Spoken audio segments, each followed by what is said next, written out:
You can't always start every point yourself. Sometimes it's clever to just let your opponent start, do the work, and then take over the initiative afterwards. And that's exactly what this video is about, teaching you the ins and outs of the forehand counterspin.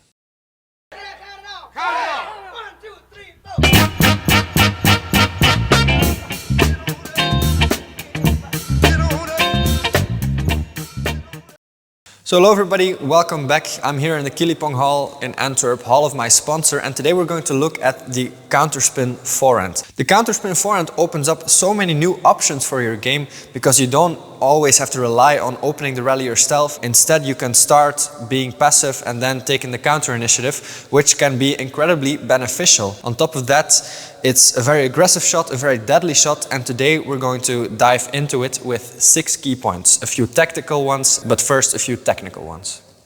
And so the first key point will be about having your underarm, your arm in general, your wrist and your shoulders to be relaxed. Incredibly important because on a counterspin you have to deal with the rotation of your opponent, and that can heavily impact the amount of balls you can play on the table. If you have too much tension in your arm or in your shoulders, usually what's going to happen is you're going to absorb too much of the effect of the rotation of your opponent and you're going to play that ball out. Instead, if you're being relaxed, not only can you play a counterspin with better quality, but on top of that you will play much safer because you will absorb the rotation less of your opponent. You will just rely on your own ability to create rotation, to create quality in that shot. So it is quite important to do that. And especially the shoulder, I want to single it out a little bit because we know about the forearm acceleration already, about the wrist acceleration during shots. That is nothing new. I already mentioned the shoulder tension quite a few times on this channel,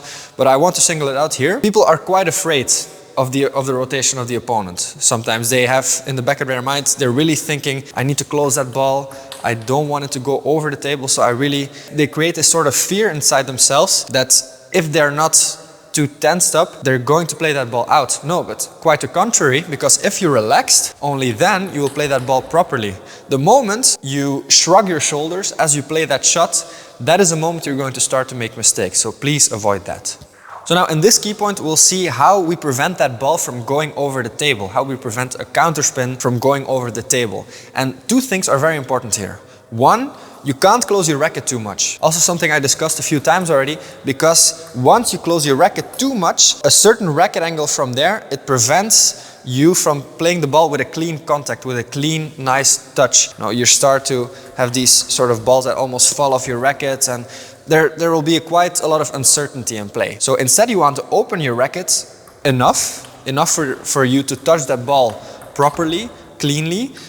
But then how to prevent it from going over the table is by closing with your shoulders, so to say. And I'm not talking about the tension in your shoulders, I'm really talking about you having to lean forward enough. Once you are standing too upright, then those balls are going over the table, are going out way too much.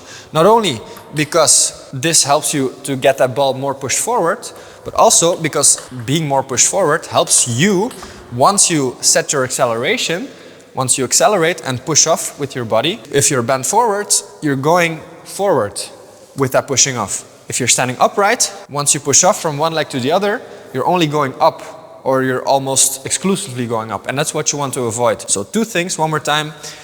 Lean forward enough and close that ball with your shoulders, but don't close your racket too much. And now the timing.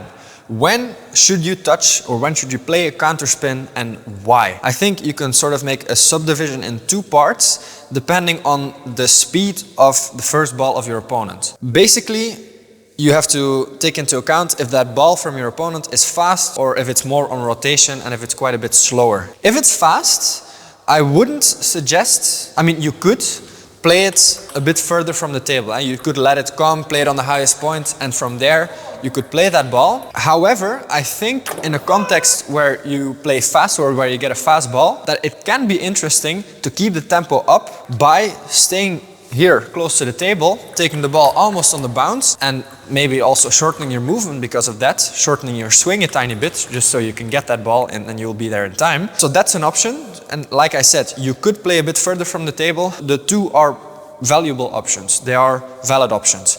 However, if you get a ball that is more on rotation, that is quite a bit slower, then you can't afford to play that ball on the bounce. You simply cannot, because then you will absorb too much of the rotation, too much of the topspin of your opponent. So what you want to do then is really look for the highest for the highest point, and from there you play that shot. And that will give you the highest chance, the highest probability to play that ball on the table. If I play too much on the bounce, it's going to be very tough. It's going to be very tough. However, if I get a fast ball and I play it on the bounce, I can use my opponent's speed to get that ball back. Plus, I don't have to take into account excessive rotation, excessive topspin to prevent that ball from going out. But if that ball is really slow, then take a step back, wait for the highest point, and then play that shot.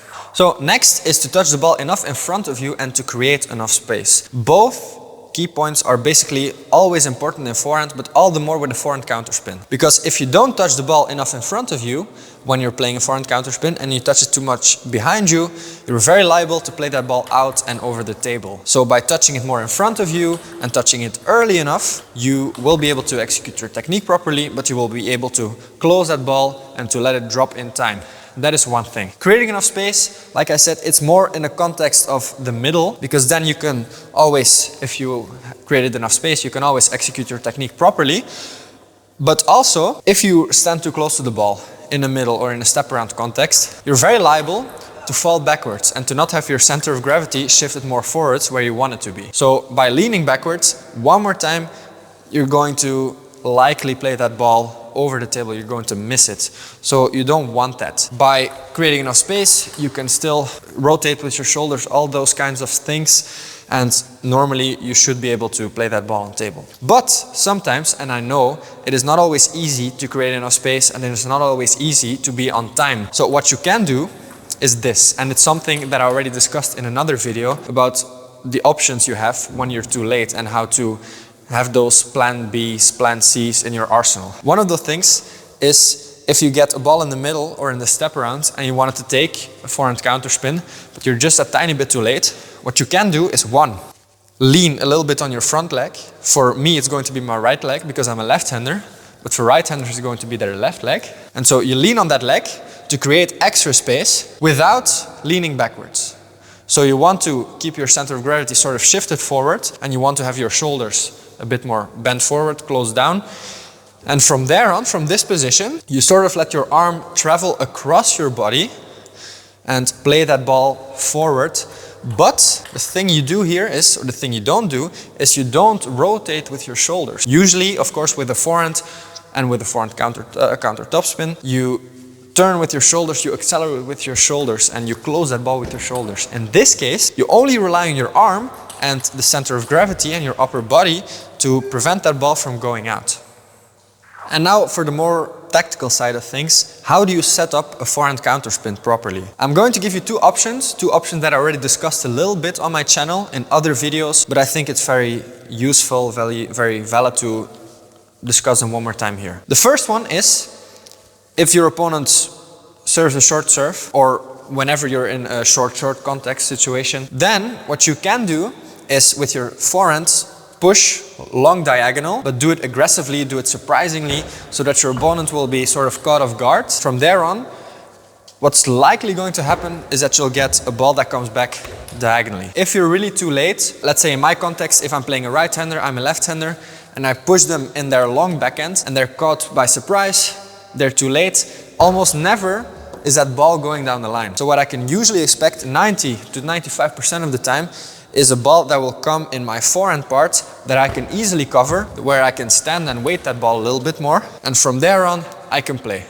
I can one more time pressurize the backhand of my opponent. I can change directions. I can do whatever I want. Players who are of the same hand, so if I'm playing a left-hander, if right-handers are playing a right-hander, you can do the same thing. You can do the same thing and push long surprisingly diagonal.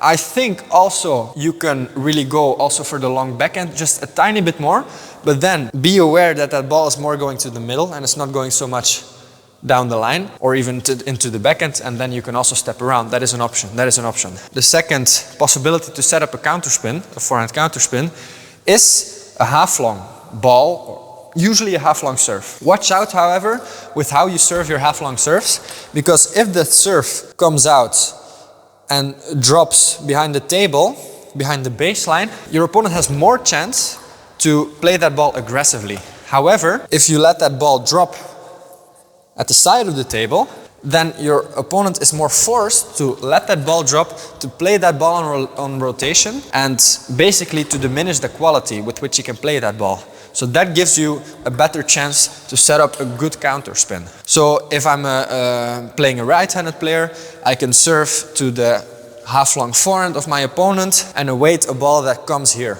Because it's very tricky for them to play that ball down the line into my deep forehand. So I can basically rule out that option. And then I wait here in my step around position, and then I can play a counterspin. If I'm playing a left-hander, so somebody who has the same playing hand as me, I can play just a tiny bit half long in their forehand, then more, I would say. And then I'd get a ball here. And one more time, I can take over, I can play a counterspin.